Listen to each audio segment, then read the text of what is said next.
안녕하세요. 케이크 에비뉴입니다. 오늘은 귀멸의 칼날 케이크입니다. 저는 애니메이션 중에 귀칼을 제일 좋아하는데요. 입장에서 무한성을 보고 났을 때의 느낌은 와, 이건 진짜 미쳤다. 아니 그 실사 같은 CG와 엄청난 전투 속도감, 사람의 손맛이 느껴지는 캐릭터들. 그래서 저도 이번 무한성 케이크에서는 케이크 위에 캐릭터들을 그려보았답니다. 케이크 위에 14명의 캐릭터를 그린다는 것은 그야말로 찌덕의 광기였습니다.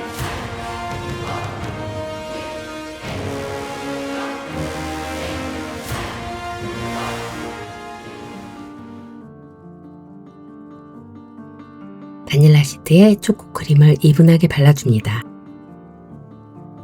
슈가 반죽으로 커버링 해주면 그림 그릴 준비 완료입니다. 케이크니까 식용색소, 식용연필을 이용하는데요.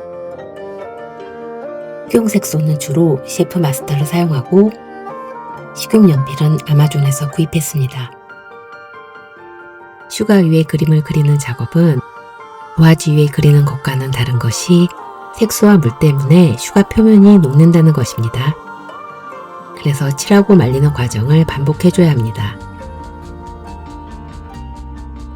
만화는 2016년에 나왔는데 뭐 귀신 나오고 칼싸움하는 얘기 안 봐도 뻔하지 하고 안 봤단 말이죠.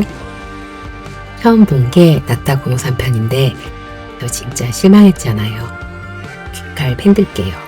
그렇게 재밌는 걸 자기네들끼리만 보고 있었다니. 물의 호흡을 쓰는 수주 토미오카 기우입니다.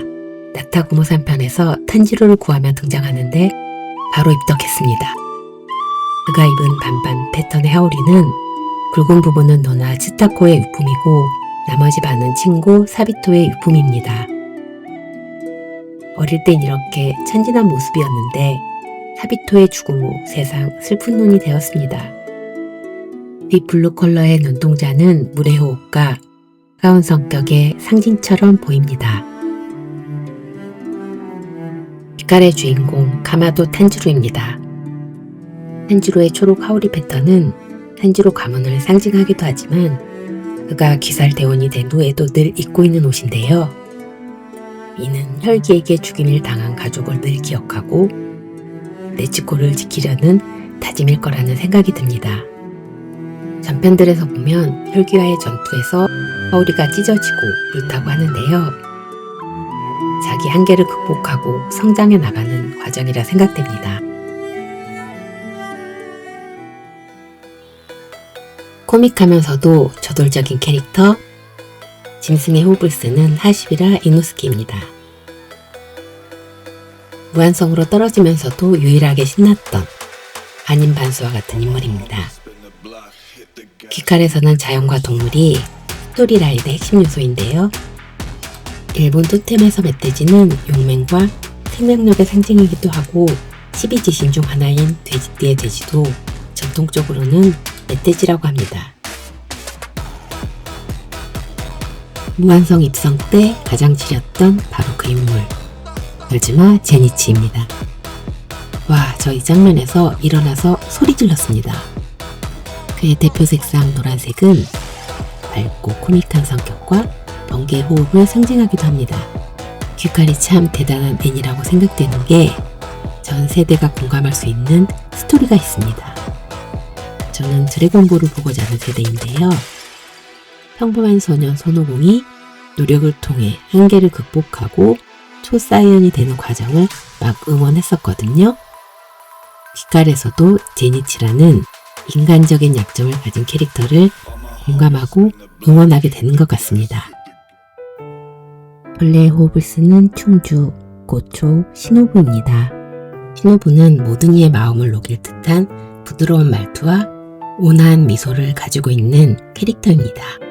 하지만 가족 모두 혈기에게 죽임을 당하고 언니 카나에마저 상현이 도마에게 죽게 됩니다.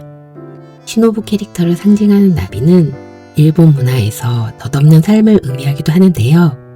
시노부의 삶을 예측할 수 있는 부분이기도 합니다. 이어갈 시리즈도 막바지를 향해 가다 보니 슬프지만 그들을 떠나보낼 일만 남았나 봅니다. 꽃 호흡을 사용하는 츠우리 카나오입니다. 어린 시절 노예로 팔려다니다가 카나의 시노부에 의해 구출되어 과거의 트라우마를 극복해내게 됩니다. 사랑의 호흡을 쓰는 연주 칸러지 미츠리입니다. 뱀의 호흡을 쓰는 오바나이와는 러브라인을 형성하고 있답니다. 그녀가 신고 있는 양말도 바로 오바나이가 선물해준 것입니다. 이런 스토리 너무나 무해합니다. 미츠리는 167cm에 56kg, 이고로는 162cm에 53kg으로 미츠리보다 작지만 더 강해서 미츠리를 지켜준다는 포인트가 아주 맛돌입니다.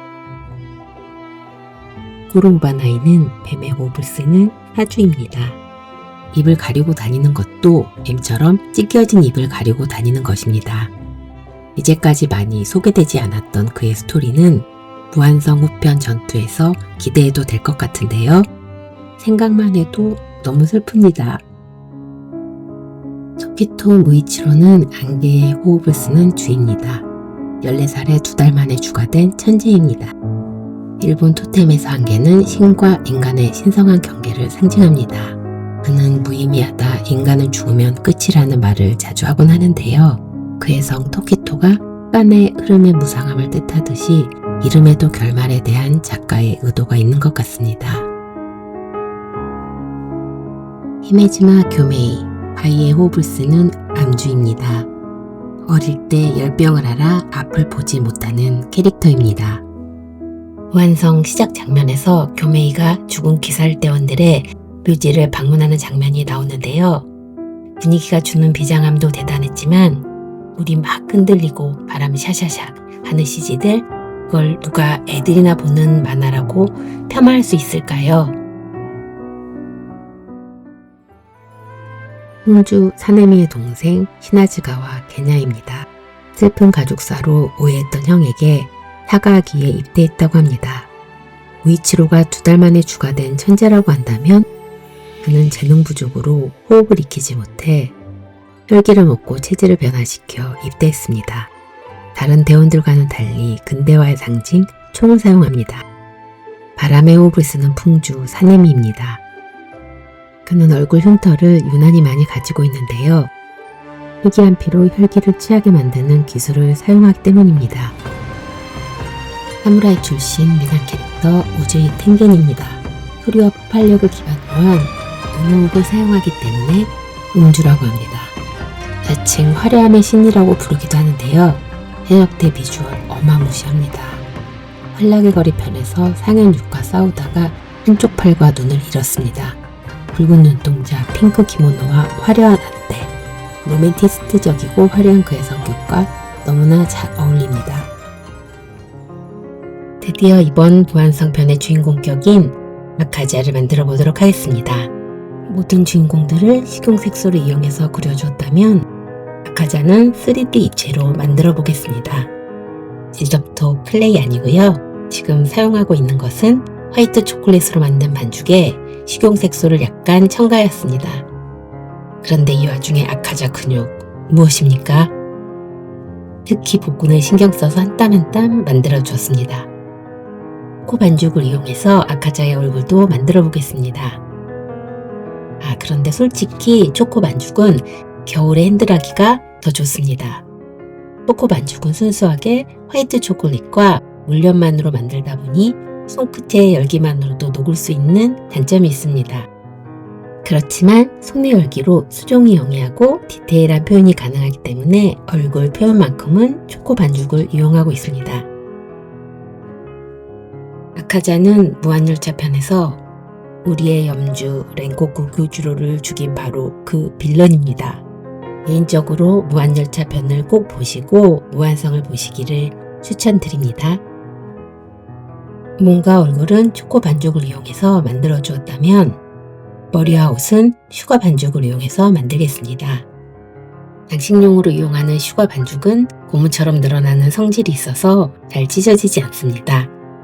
그래서 머리카락과 같은 세밀한 표현이나 옷주름 등을 표현할 때는 슈가 반죽을 이용합니다. 아카자가 입고 있는 조끼 색깔은 푸시아 컬러 자주색인데요. 이 컬러가 분홍색도 보라색도 아닌 것이 도색이 정말 어려운 컬러였습니다. 제가 귀칼이 엄청 깊이가 있는 작품이라고 느꼈던 것이 모든 캐릭터들이 각각의 사연과 인간적인 고뇌가 있습니다. 심지어 악당까지도 사연과 아픔이 있습니다.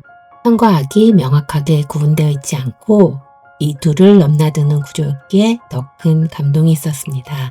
특히 이번 무한성 편에서는 하쿠지와 고유키의 사랑이 가장 큰 테마였다는 생각이 듭니다. 눈꽃 모양도 인간 시절 사랑했던 고유키의 머리 장식에서 모티브가 됐다고 합니다. 그럼 다음에도 좋은 작품으로 찾아뵙도록 하겠습니다.